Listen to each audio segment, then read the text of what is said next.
안녕하세요. 희범입니다. 여러분들은 상대방과 대화를 할 때 내 생각과 같을 것이라고 여러 사람들하고 같이 공감대를 형성한다고 생각을 하시죠? 잘 한번 살펴보세요. 타인과 아니면 가족들과 대화를 한다고 했는데 돌아서서 나중에 얘기하는 거 보면 내 의견과는 전혀 다르게 엉뚱한 소리를 많이 들을 때가 있을 거예요. 한자리에서 앉아서 얘기를 했는데 사람 숫자가 4명이면 4명이 똑같이 생각하기가 힘들 거예요.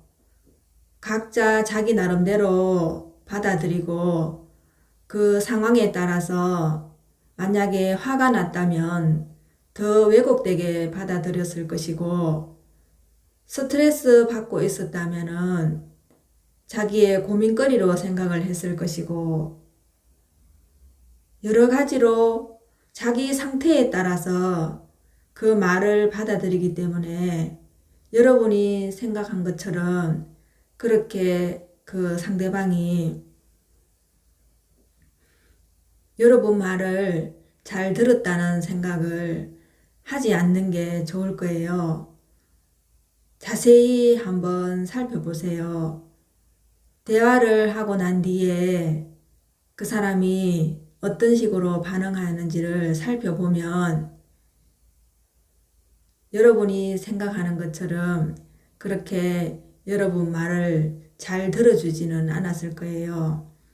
항상 누군가와 대화를 하거나 또 감정적으로 부딪힐 때 여러분 생각들이 그 사람 마음에 다 파고들어서 움직이지 않는다는 것을, 그러면 또 여러분들도 다른 사람의 말을 들었을 때 그 사람의 의도와 상관없이 말을 듣는다는 생각을 하셔야 되겠죠. 가급적이면 그 사람이 무슨 의도로 말을 하는지 관찰해보고 세심하게 배려해 주면서 같이 공감대를 형성해서 혹시나 여러분이 이해했는 것이 그 사람이 말하고자 하는 의도와 맞는지 한 번 정도는 물어보고 같이 대화를 하는 게 좋겠죠. 어떤 사람은 짜증을 낼 때 짜증을 내고 싶어서 내는 게 아니라 그걸 핑계로 누군가에게 위로를 받고 싶어서 그 짜증을 내는데 보통 상대방은 위로를 해주기는커녕 그 짜증으로 인해서 서로가 더 불쾌하게 되죠. 여러분들도 간혹 이런 경험이 있을 거예요. 무엇 때문에 그 사람이 짜증을 내는지 한 번 더 관찰해 보면 배려가 필요한지 위로가 필요한지 정말 짜증이 나서 그 짜증에 대한 반응을 해줘야 되는지 한번 살펴보는 게 중요하겠죠. 그리고 상대방이 화가 나서 감정적으로 말을 할 때는 그것을 맞받아치지 마세요. 그렇게 되면 관계가 순조롭지가 않겠죠. 그 순간의 기분 따라, 그날의 기분 따라 잠깐 화가 났을 수도 있고, 오래도록 쌓여서 그 사람에 대한 화가 났을 수도 있는데, 우리는 그 얘기를 들었을 때 어느 부분에서 화가 나는지 알 수가 없어요. 그 순간에 화가 났는지, 그날의 기분 따라 화가 났는지, 듣는 사람 입장에서는 그 사람이 계속 그런 마음을 간직하고 있다가 나한테 터뜨리는 것처럼 듣게 되면 일이 커지겠죠. 그런 것까지 생각하고 우리가 말을 할 수 있어야 되는데 보통 보면 단순하게 그렇지가 않죠. 거기에서 각자가 생각하는 부분이 범위가 넓어지게 되면 저 사람은 나를 늘 저런 식으로 생각하고 있었구나. 저 사람하고는 더 이상 대화를 계속 이끌어 갈 수도 없고 깊이 심도 있는 얘기를 하면 안 되겠구나라는 생각을 하겠죠. 여러분들이 가볍게 내뱉은 말 한마디에 상대방은 여러분을 전체적으로 그렇게 보는 사건, 사고가 많이 일어나거든요. 그리고 자기를 스스로 과소평가하는 말을 자주 쓰지 마세요. 이런 말을 쓰게 되면 그 사람이 겸손해 보일 것 같지만 겸손과 과소평가하는 말은 다르거든요. 여러분들이 이런 사소한 일을 잘 신경을 쓰게 되면 여러분 스스로가 삶이 풍요로워지고 사용하는 언어가 풍요로워지겠죠. 과소평가하는 거와 겸손한 것을 여러분들이 혼동하게 되면 나중에 오해를 불러일으키게 돼요. 여러분들이 과소평가를 수시로 하게 되면 다른 사람이 생각할 때 저 사람은 무시해도 된다는 생각을 할 수 있겠죠. 그리고 저 사람은 자기를 그렇게 생각하는구나 생각해서 가볍게 생각할 수도 있죠. 그럴 때마다 여러분들을 그렇게 취급할 수도 있고요. 말이라는 건 있는 그대로 말하기가 참 힘들죠.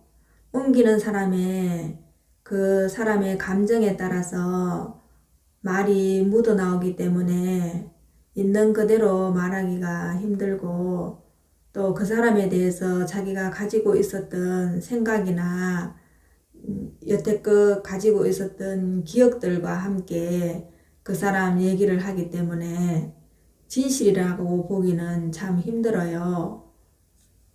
가급적이면 가까울수록 이런 부분은 안 하는 게 좋겠죠. 간혹 보살님들에게 뭔가를 가르쳐 주기 위해서 법문을 하다 보면 처음에는 몰라서 못하셔가지고 그 사람 삶이 힘든가 생각을 했어요. 그런데 지켜보다 보면은 나중에는 그런 부분을 알고 있어요. 알고 있는데 또 습관이 붙지 않아서 그걸 고치기가 힘든 거예요. 그래서 몰라서 못하고 알아도 고치기 힘들어서 못하고 결국은 못하는 부분이 더 많아지는 거예요. 자기 습관대로 살게 되고 또 습관대로 행동하게 되니까 삶이 바뀌지 않는 거예요. 누군가를 바꾸게 할 수 있는 것은 불가하다는 걸 알게 됐어요. 자기 스스로 고민하고 그것을 고치려고 할 때만이 고쳐진다는 것. 그래서 어느 누구도 그 사람을 바꿀 수가 없는 거예요. 아무리 좋은 말이라도 듣는 사람이 듣지 않고 행동으로 옮기지 않는다면 바뀌지가 않겠죠. 그런데 사람들은 내가 좋은 말을 해서 그 사람이 바뀌었다고 생각을 하죠. 조금 자기가 그 사람에게 영향력을 발휘해서 그 사람이 바뀔 때는 생색내기에 급급하죠. 자기 때문에 바뀌었고 자기 때문에 사람이 다 됐다는 식으로 얘기하는 사람들이 있죠. 그러면 여러분들은 그렇게 남의 말을 잘 듣나요? 그리고 여러분들은 남의 말을 들어서 그렇게 많이 바뀌었나요? 그렇지 않은 부분이 훨씬 더 많죠. 그런데 어떻게 다른 사람이 여러분 말 한마디에 다른 사람 인생을 좌지우지했다고 말할 수 있겠어요?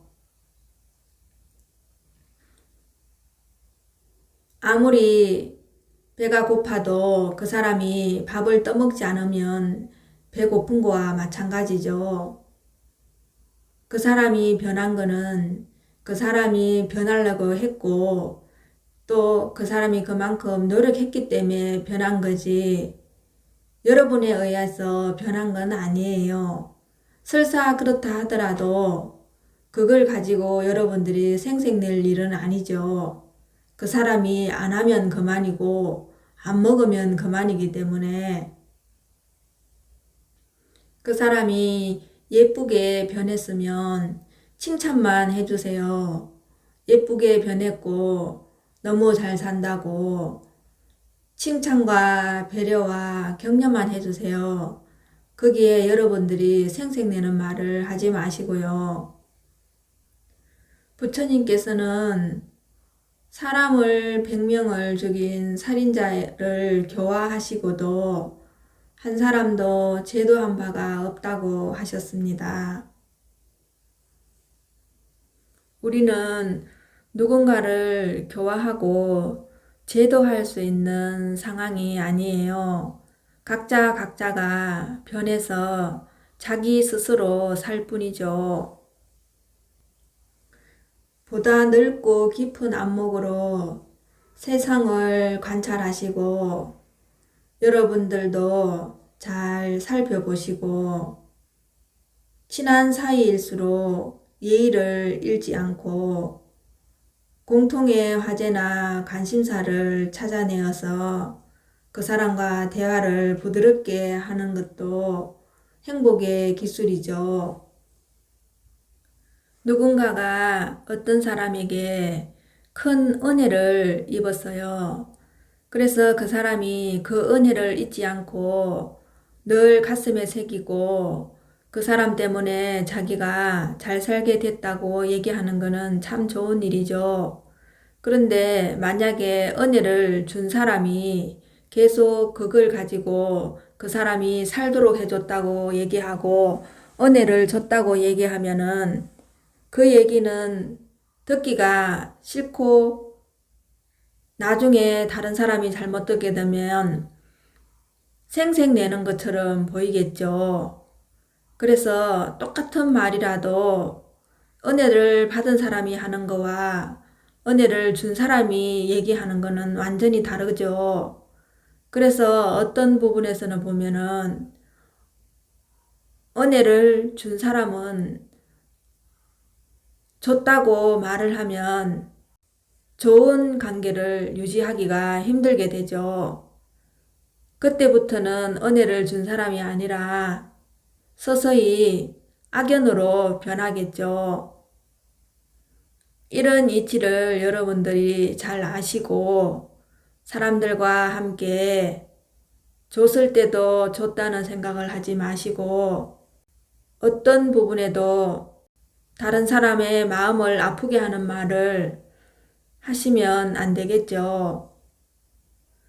준 것과 받은 것에 모든 것에서 자유로우면 참 좋겠지만 특히나 남에게 주었던 것은 주었다는 생각을 기억에서 지워버리는 게 제일 좋겠죠. 받은 것은 내가 은혜로웠기 때문에 가슴에 새기고 그 사람에게 아니라도 다른 사람에게라도 은혜를 베푸는 것을 삶의 목표로 하고 있으면 참 좋겠죠. 그것으로 다른 사람에게 사랑을 나눠줄 수 있고 자기가 은혜 받은 것처럼 다른 사람에게도 그렇게 해줄 수 있으니까요. 우리가 어떤 누군가 한 사람의 인간 존재를 안다는 것은 궁극적으로 불가능해요. 여러분들이 그걸 아시고 서로서로 의견을 절충한다는 생각으로 대화를 하시고 다소 오해가 있더라도 그 사람이 오해한 것이 아니라 내가 말을 잘못했구나 생각하시고 관계를 돈독하게 하시면 좋겠죠. 오늘 하루도 지혜롭게 말씀하시고 건강하시고 행복하세요. 감사합니다.